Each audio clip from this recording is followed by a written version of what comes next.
This is the 415ers podcast brought to you by the Odyssey Sports Podcast Network on 95.7 The Game. That is Marc Grandi. I'm Evan Giddings. We're coming at you twice a week on the Odyssey app as well as YouTube. Please rate, subscribe to us on the Odyssey app, subscribe to the 95.7 The Game YouTube channel. All right, Mark.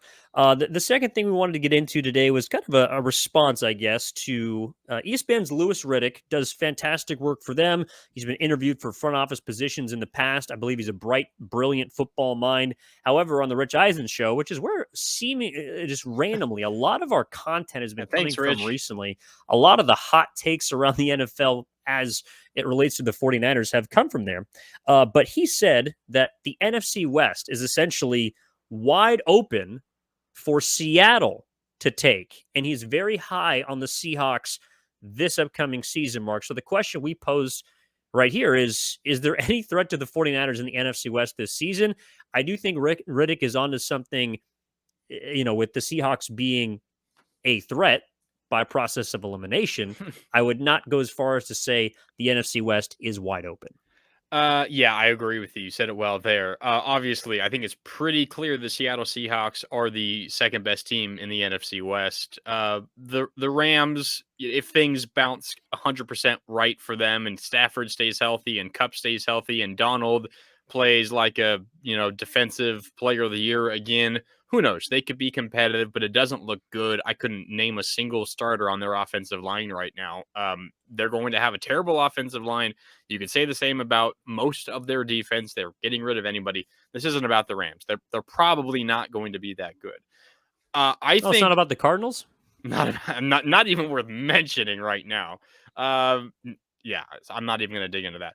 The Seahawks, I have a really hard time saying this because of just the history of Seahawks and 49ers and even Pete Carroll going back to his USC days. It's just not an easy team for me to appreciate and enjoy and like. If there wasn't that emotional connection or disconnect, emotional in a bad way towards Seattle, Evan, I think I would really, really, really like and really enjoy this Seattle team. Everything they've done, it seems like they're building this team the right way through smart, intelligent drafting, taking a flyer on a previously flamed out quarterback in Geno Smith, surrounding him with good weapons, and capitalizing on a quarterback hungry team like the Denver Broncos, being willing to get rid of a franchise centerpiece, a guy who won you a Super Bowl, got you to another, won you multiple conference championships, just about won you and did everything he possibly could to help this franchise win. To be willing to move on from that guy and absolutely fleece a team the way they fleeced the Denver Broncos, it's hard not to applaud that. So all of that said, I really, really enjoy and appreciate what the Seattle Seahawks are doing and what they are building. But at the same time, I think it's also very easy to admit, and I think most people would agree, a lot of things went right for the Seattle Seahawks last year. It doesn't mean they can't go right again. It doesn't mean that they aren't going to improve. Tariq Woolen and Kobe Bryant, a couple of their rookie defensive backs last year were great. All rookie teams in the NFL, and they're probably going to continue to improve. A couple of really good offensive linemen were rookies last year as well. Charles Cross, to name one of them. They have a really, really good group of talented young players that should continue to get better. I know one thing that Louis Riddick mentioned is Geno Smith. Everyone just assumes, okay, Geno Smith is going to go back to being Geno Smith. He was legitimately an MVP candidate through 12 weeks last year? I mean, you think he's going to repeat that? I'm not saying he's going to go back to New York Jets version Geno Smith, but do you think he's legitimately an MVP candidate again? I don't know about that. It feels like there's probably some slight regression coming for Geno Smith, or at least more of the Geno Smith we saw for the last 6 weeks of the season last year, as opposed to the first 12-ish weeks of the season. And then you consider, I would argue the 49ers got better. A healthy Christian McCaffrey, you hope for an entire season. You would hope a more healthy quarterback room. Javon Hargrave, who we talked about earlier in the pod as well. It seems like this 49ers team got better. You could argue that Seattle got better as well, but there was a pretty healthy gap between the 49ers and the Seahawks last year. So I just don't see how this is a conference or a division that Seattle is going to win. If by wide open, Louis Riddick means an eye of a needle, then I'll hear him. If not, Mark, I do not see how this division right now is viewed as wide open unless you truly believe that Brock Purdy is either, one, not going to be the quarterback for a significant portion of the season, or two, you don't believe that Brock Purdy is even in the same realm that he was last year. Now, I think there's some regression also coming for Brock Purdy based on the stats that we've laid out in recent weeks, but I don't think it's that steep of a fall off. I think it's probably a similar fall to what we're going to see from Geno Smith. And I don't think he's a 70% completion percentage quarterback.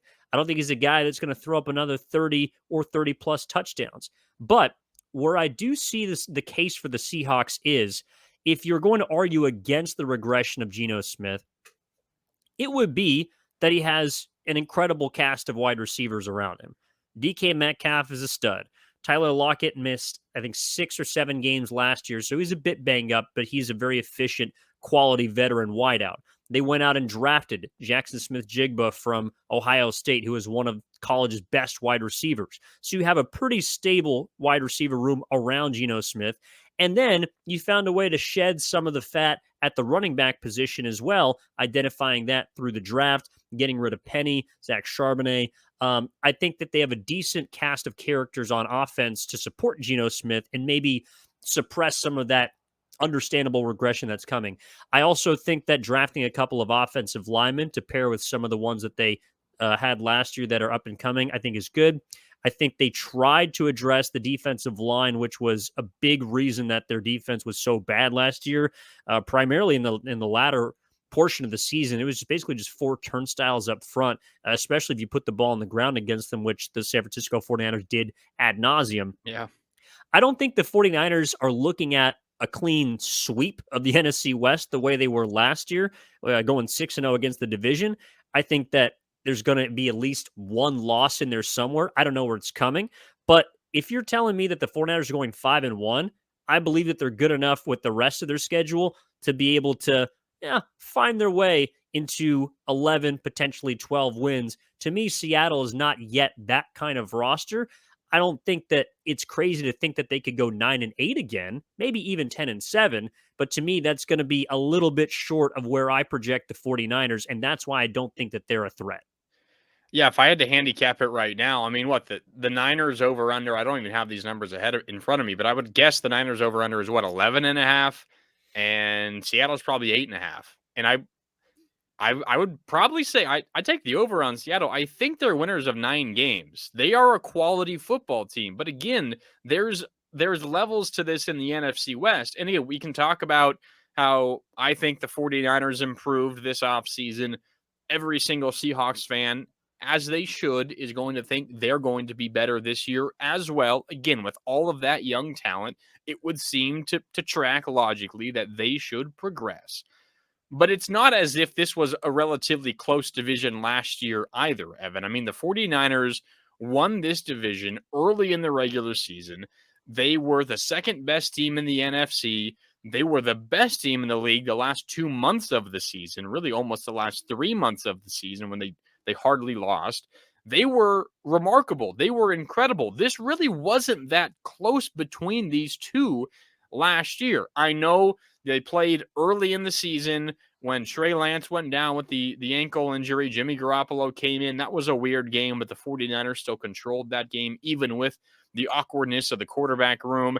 And then they played in the second half of the season, that Thursday night game in Seattle, Brock Purdy's first road start, his second start of the season. It was that Thursday night game, and it was close. It was competitive, but the 49ers won. They ultimately win the conference, but win the division. But those were kind of two weird games considering the circumstances of the quarterback room, and the 49ers still managed to win those games. Then they came out and absolutely dominated the second half against the Seahawks in the postseason, and I think that was not necessarily more of a better judge of these two teams than the regular season matchups, but I think you just saw the power of the 49ers offense against that Seattle defense.